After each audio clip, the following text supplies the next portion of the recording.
প্রায় 300 কিলোমিটার পথ পাড়ি দিয়ে আমি এখন চলে আসছি পাঁচগাঁওতে, বাংলাদেশের সব থেকে সুন্দর গ্রামগুলোর একটি।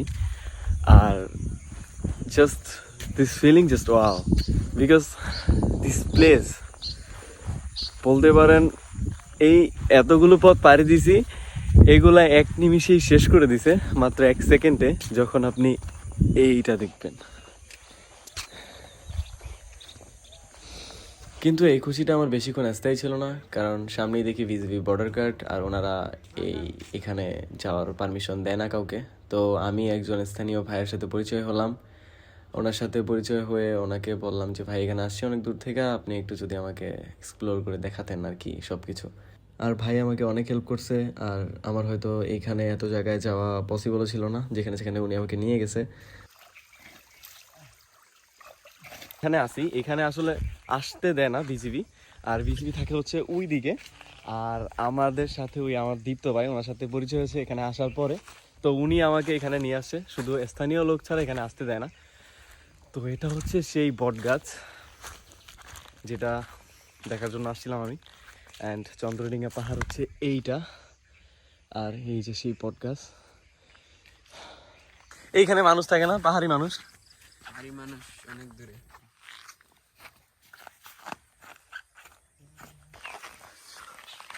মানুষ জন্ম দেখে একটা রাস্তা বানিয়ে গেছে। আগে রাস্তা আসলে আমরা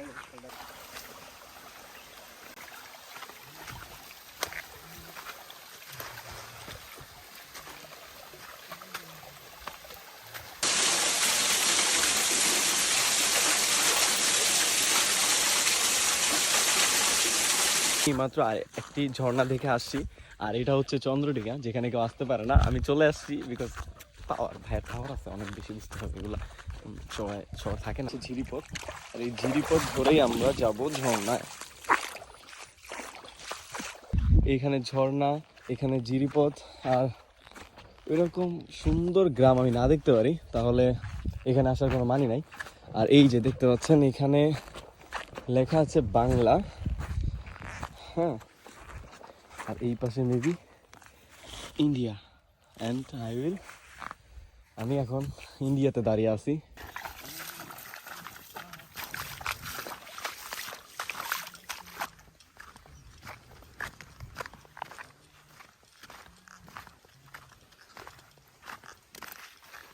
যদি আপনারা পাহাড়ের আসল সৌন্দর্য উপভোগ করতে চান, তাহলে অবশ্যই আপনাকে এই প্লেসগুলোতে আসতে হবে, আর না হয় আপনারা এগুলো দেখতে পারবেন না।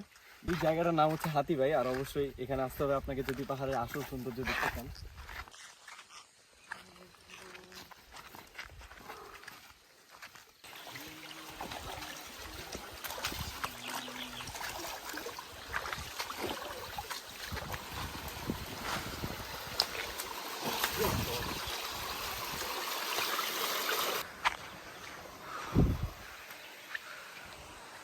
চারদিকে পাহাড়।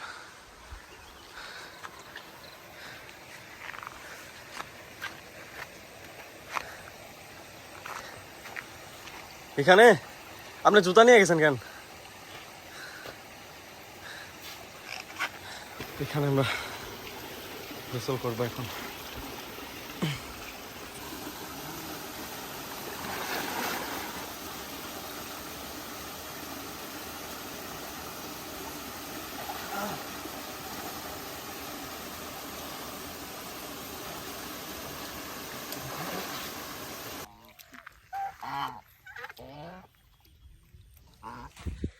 বিজিবি এখানে আসতে দেয় না, বাট আমরা এখানে স্থানীয় একজন ভাই, বলতে পারেন ফ্রেন্ডের মতো হয়ে গেছে অলরেডি, তো ওনার সাথে এখানে আসি।